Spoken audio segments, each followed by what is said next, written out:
Okay, well, we are going to go ahead and get started with our intro video.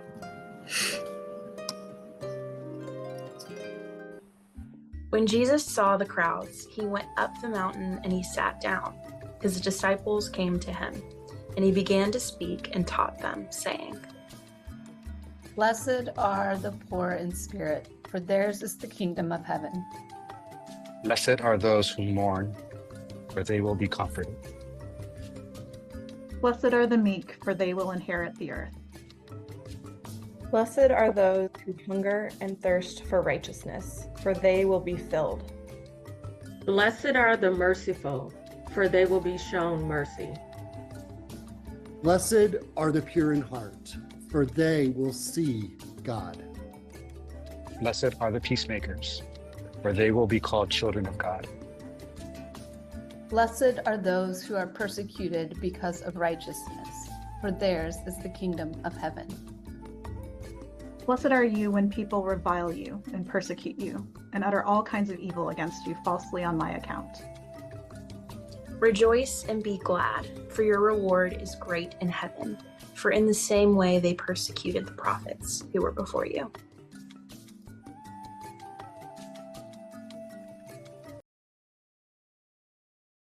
Welcome, everyone, to the Undivided September Gathering. The gathering itself exists as a part of the Undivided movement for those who are seeking a belonging space that's rooted in Jesus and justice. My name is Jasmine Sosa, and I get to be your host for the gathering this evening. And I am on staff with Undivided as our new partnership development manager. And tonight we gather to deepen our understanding around the Beatitudes, which is a powerful teaching from Jesus at the Sermon on the Mount. And the Beatitudes it's just the title of the collections of teachings found in Matthew. And at their core, they're a set of blessings that can articulate the values of the kingdom of God and the heart of Jesus's teachings. You just heard them at the beginning and in this intro video. And we have been taking a verse from the passage each month this year and rooting ourselves in these practices. If you're new here, you can head to Undivided's YouTube channel to watch any of our prior gatherings and learn more about how our community dove into each of the passages, like blessed are the poor in spirit, blessed are those who mourn, Elizabeth led us in blessed are the meek, and blessed are those who hunger and thirst for righteousness. But tonight's central focus is going to be on the verse, blessed are the peacemakers, for they will be called children of God. And Elizabeth is going to lead us again tonight. So the Undivided Way reminds us that Undivided begins with you, with each of us, and we are meant for community and flourishing. Yet it can feel like we're more divided and disconnected than ever. And this week's headlines have once again reminded us of the grief and fractures in our country. And so these moments can often leave us feeling heavy, angry, maybe even hopeless. I saw sad as a recurring feeling brought up at the beginning here. Yet even this is why we have to continue to gather and take bold steps together. So tonight we're going to hold space for lament and courage, for truth-telling and healing, for taking small steps towards peace together in our group chats and also in the after party where we can share more together in a space that's not necessarily explicitly recorded. Your small group spaces and the after party are not going to be publicly shown on our YouTube. But wherever you find yourself, whether it's a place of grief or weariness or longing, I want you to know that there is a seat for you in our community and at this table. And I am so truly grateful for your presence with us tonight. So that being said, part of the DNA at Undivided is that we foster intentional and brave spaces by collectively committing to how we want to engage and treat each other. So at this time and each month when we gather, we want to begin by affirming the commitments of the space. First is that we commit to the flow of racial healing and justice. This space is specifically for those who are pursuing racial justice in their own lives, churches, and communities. We step into the flow of being present with God's Spirit and with one another in our time together. The second is that we commit to warmth, respect, and empathy. In this space, we treat one another as the beloved image bearers of a holy and perfect God. So this means that we get honest by using I statements over you or they statements, and it means that we give grace and listen with empathy. The third is that we commit to dream in the dark. For many of us, these can feel like dark days, but at the gathering, we want to fan the flames of hope and joy in full acknowledgement of the challenges we face. So we want to keep imagination alive and dream in the dark. So if you are in agreement with these commitments, you can use the emoji thumbs up or put in the chat, we will.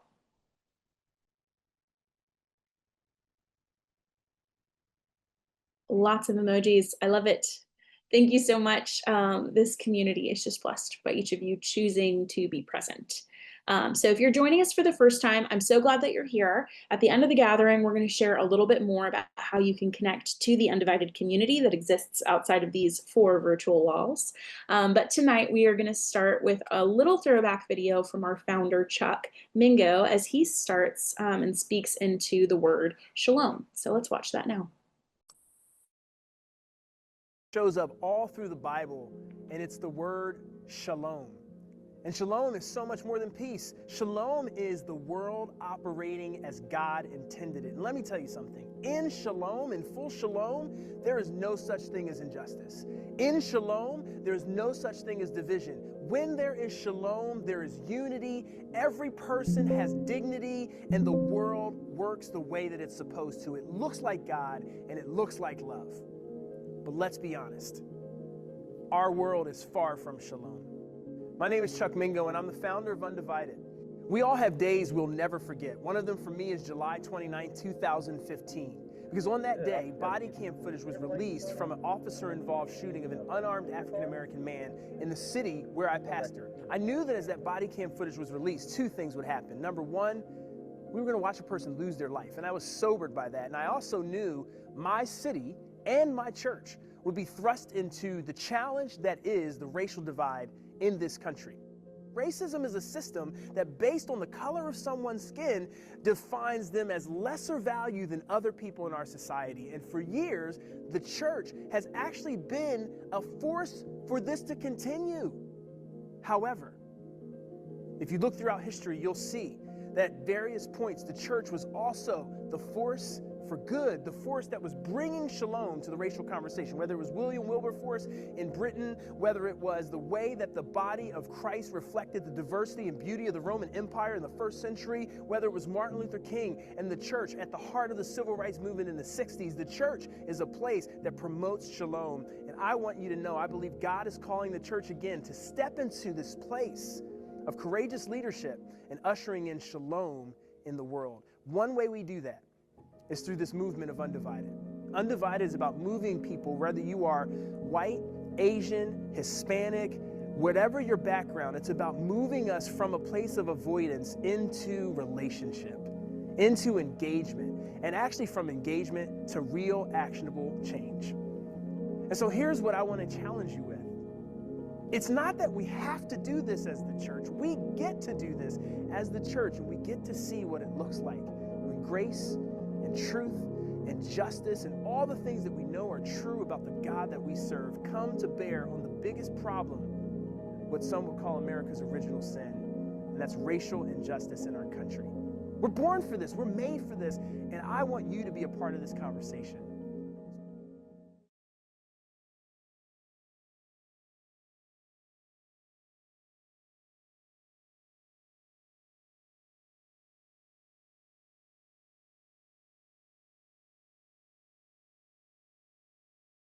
Well, hello, friends. So today we are going to dive into our beatitude for tonight, which is, "Blessed are the peacemakers, for they shall be called children of God."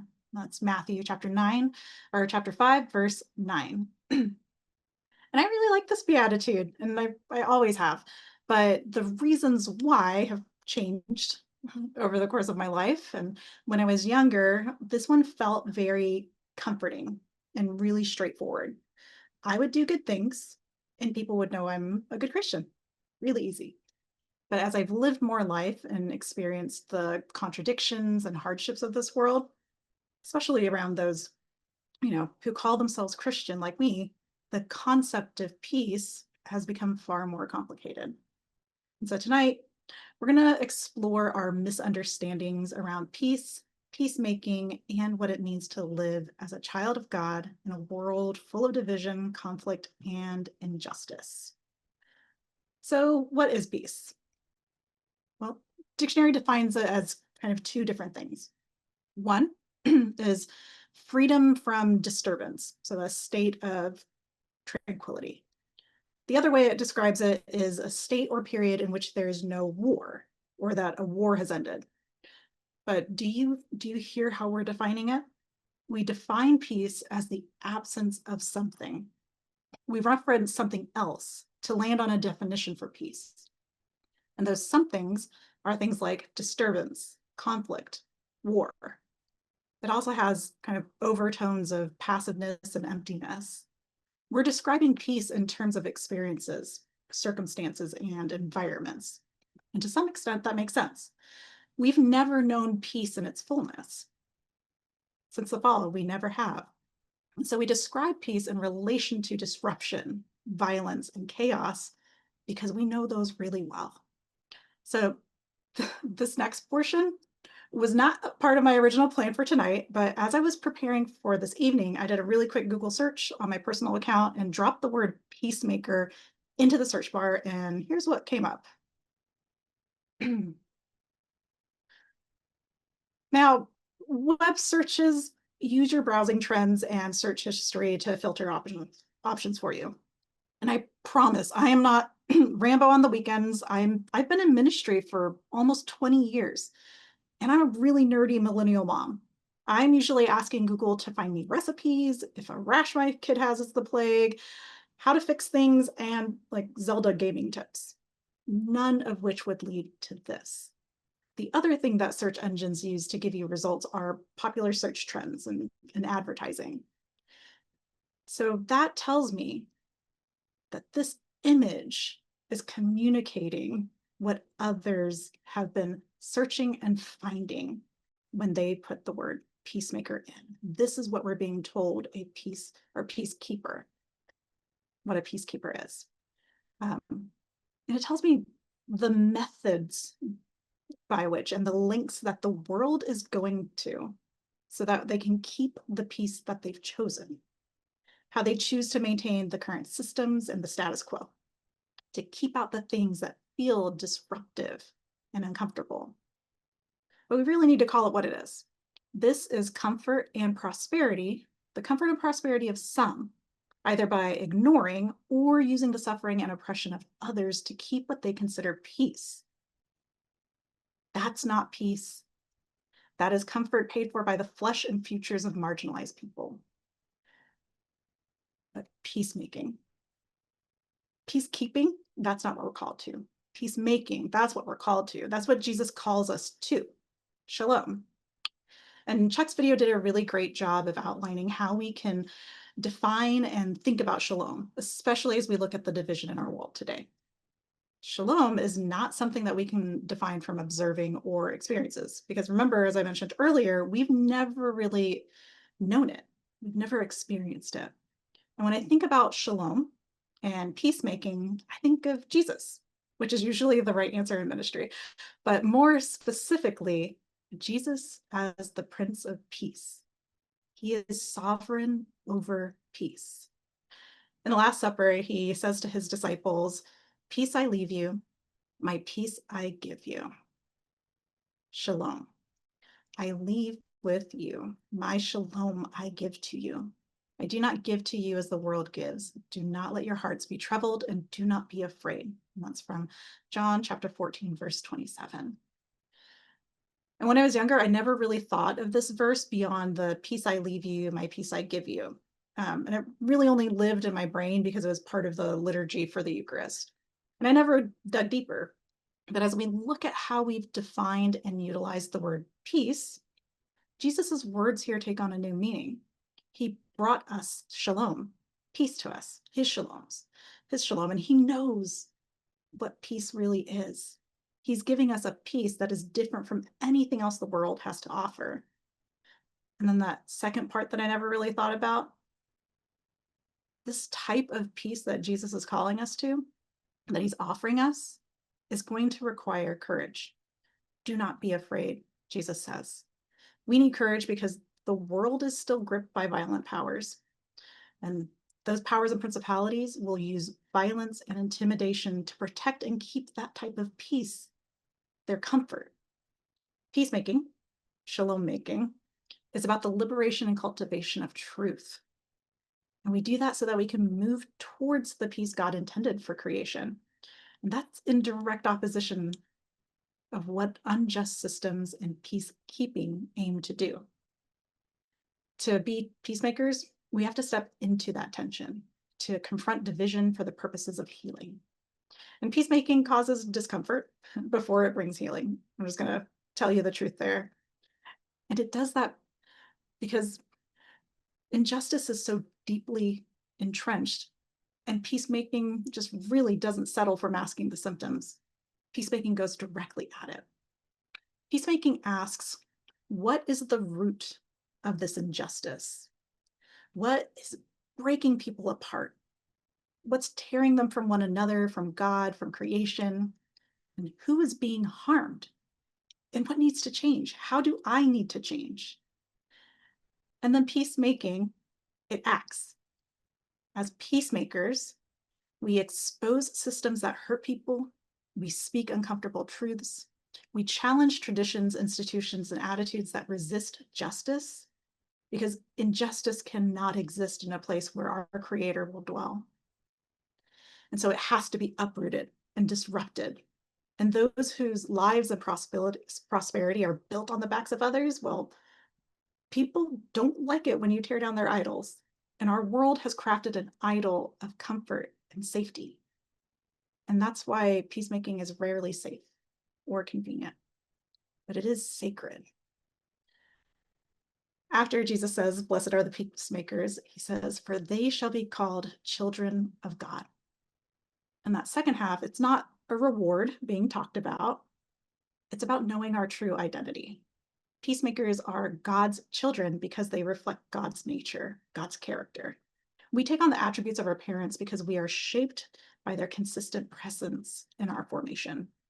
As children of God, we can grow to love what God loves: truth, justice, compassion, restoration. And a healthy parent-child relationship will create room for discipline, love, presence, and participation. God is present. God is not an absent parent. God is Emmanuel, God with us. Jesus, Emmanuel, God with us.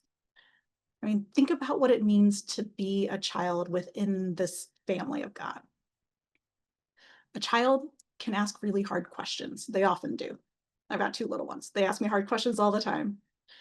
And conversations with God are part of this work. A child knows that they're safe in their parents' love, even when a parent has to discipline them. And a child doesn't just serve the family, they belong to it.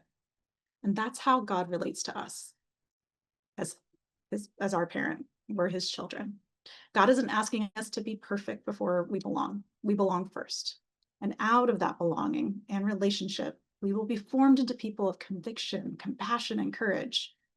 Being a peacemaker flows out of knowing who you are, which is a child of God. As children of God, we have to keep that rhythm of stepping back and taking stock of whether we are choosing to live as peacemakers or peacekeepers. Because choosing to be a peacemaker is not a one-time deal. Shalom requires choices every single day. And I want all of us to take a moment right now and ask ourselves a couple of questions. And you'll be talking about these in your small groups as well. The first question is, what am I willing to sacrifice to stay comfortable? What am I willing to sacrifice to stay comfortable?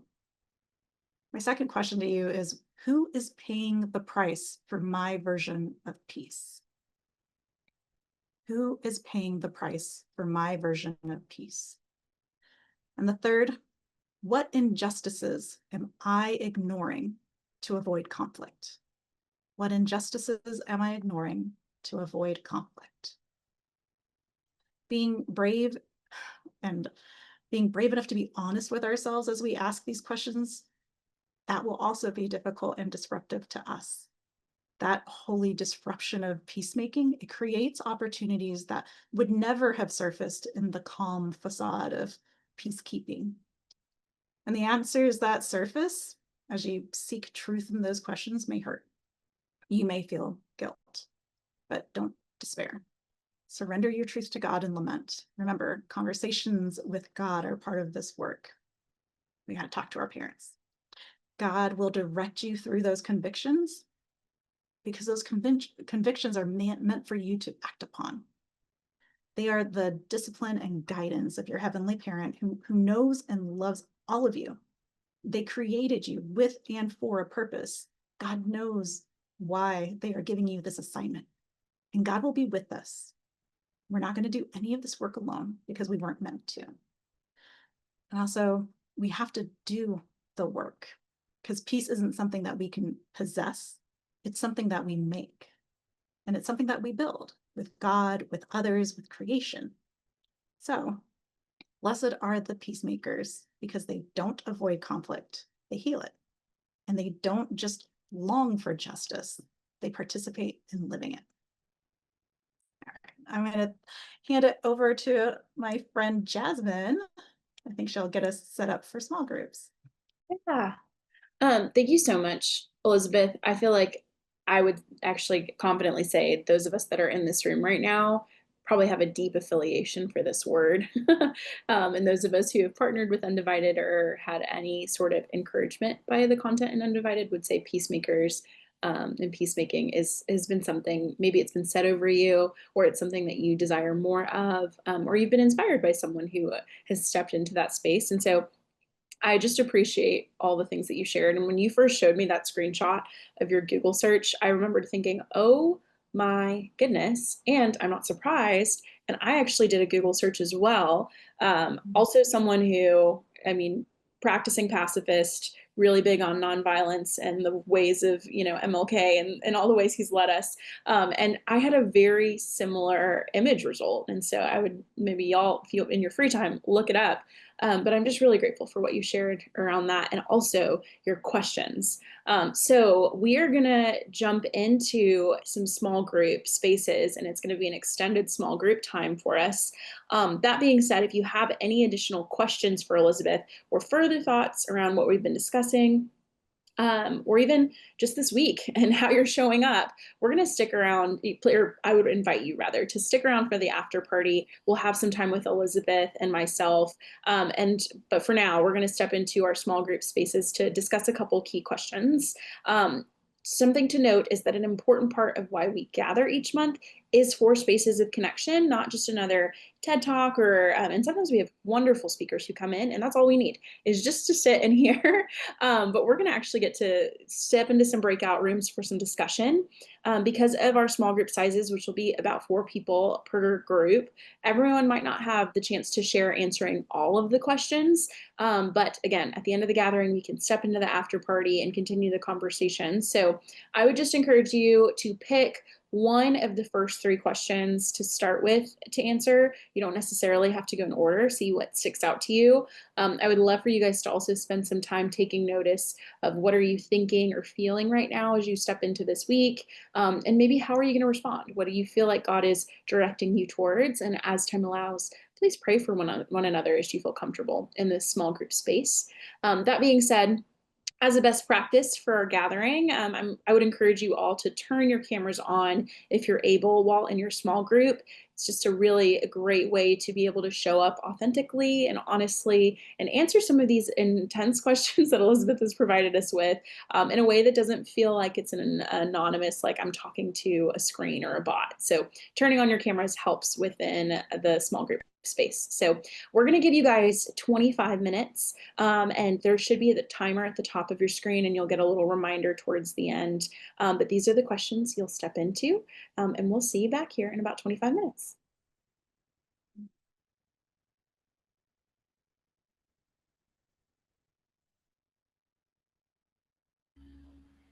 Welcome back, everyone.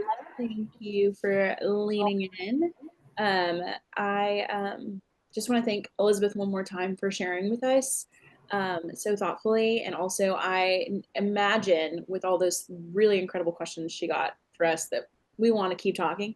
We want to continue the conversation. So we will get to do that in 10 minutes. But each month we have some activation steps for our community. And so this is an opportunity for us to stay rooted in Jesus and justice throughout the month and not just have a really good 1 hour call, be like, woohoo, that was great, and then have it not apply to the rest of our real, honest, authentic lives. So as we reflect on the Beatitudes and some of the sharing from this evening, I just want to remind you guys, transformation does not happen in isolation. It takes community, courage, and sustained investment, emphasis on the sustain through all of this. So while Undivided does meet in spaces like this, we also engage in God's healing work through educational cohorts and workshops and through our network of communities with our boots on the ground, taking what we've learned and doing likewise. And Elizabeth and our team are taking that out to a couple different places. So Elizabeth, do you want to share a little bit more? Yeah, I sure can.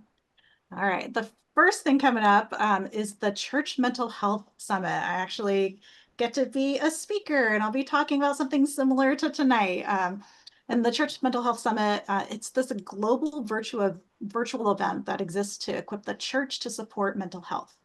It brings people from all sorts of different disciplines to strengthen the intersection of faith, mental wellness, empowering churches, so that they can be places of hope, healing, and wholeness. And you don't have to be a pastor to be a part of this.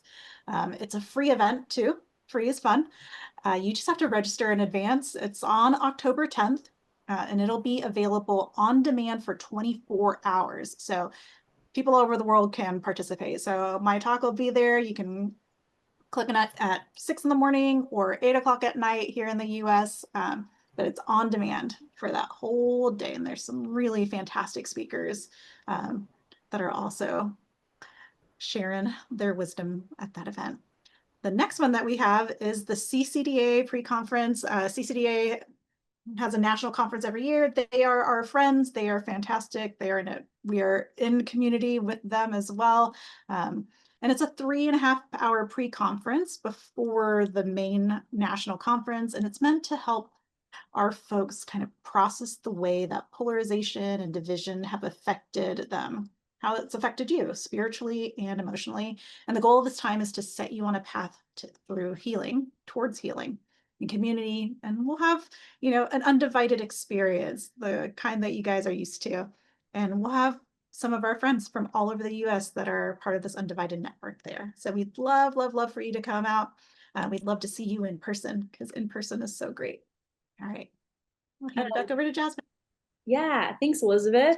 Those are both really great opportunities, both virtually and in person, to engage and come hang out with us. If you are at a conference, I would love for you to just shoot us an email and we could save you a seat and you can hang out with our team.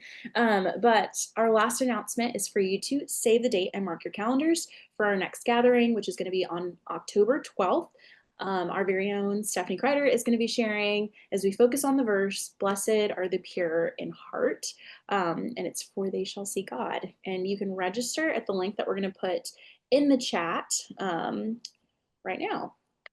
That being said, while this time together is so valuable, the Undivided community does exist outside of these 4 virtual walls, and we want you to be a part of it. So as we work to cultivate a gathering space where people can experience care and connection, I understand that additional support sometimes is helpful. So we're going to put in a little link in the chat with a form. Our desire is for you to be connected and known in this Undivided community. So my hope would be that you could fill out this form and get access to some care, prayer, connection through a one-on-one space with a member of our team, most likely me. So feel free to fill out that form. It's a great place to start. So that being said, we are gonna close up with plenty of time. I'm so impressed. I could have given you guys more time in small group. I apologize. But I'm going to close us in prayer and actually going to read a liturgy for us. I'm so grateful for each of you who joined us today. And I hope that tonight has been refreshment and some blessings for you and wherever you find yourself. But don't forget to hang out for the after party afterwards with our team. This liturgy we're going to put the link in the chat. It's from a book a series of books called Every Moment Holy that I utilize left and right. But this one specifically is called A Liturgy for Those Flooded by Too Much Information. And I thought it would be helpful for us to end our time together in a posture of receiving. So if you want, as you're able to plant your feet on the ground, hold your hands out as I read this over you in your communities. And we will offer all of this back to the Lord.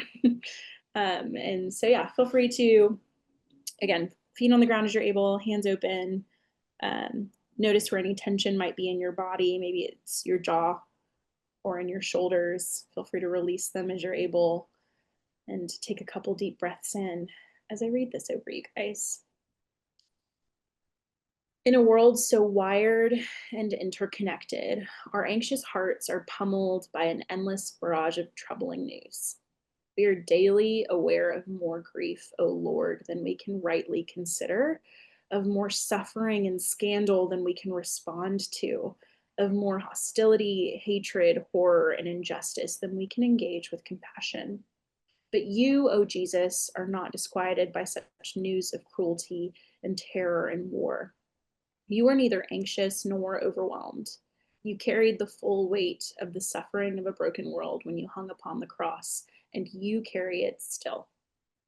When the cacophony of universal distress unsettles us, remind us that we are but small and finite creatures, never designed to carry the vast abstractions of great burdens, for our arms are too short and our strength is just too small. Justice and mercy, healing and redemption are your great labors. And yes, it is your good pleasure to accomplish such works through your people, but you've never asked any one of us to undertake more than your grace will enable us to fill. Guard us then from shutting down our empathy or walling off our hearts because of the glut of unactionable misery that floods our awareness. You have many children in many places around this globe. Move each of our hearts to compassionately respond to those needs that intersect our actual lives, that in all places your body might be actively addressing the pain and brokenness of this world, each of us liberated and empowered by your spirit to fulfill the small part of your redemptive work assigned to us. Give us discernment in the face of troubling news reports. Give us discernment to know when to pray, when to speak out, when to act, and when to simply shut off our screens and our devices and to sit quietly in your presence, casting the burdens of this world upon the strong shoulders of the one who alone is able to bear them up. Amen.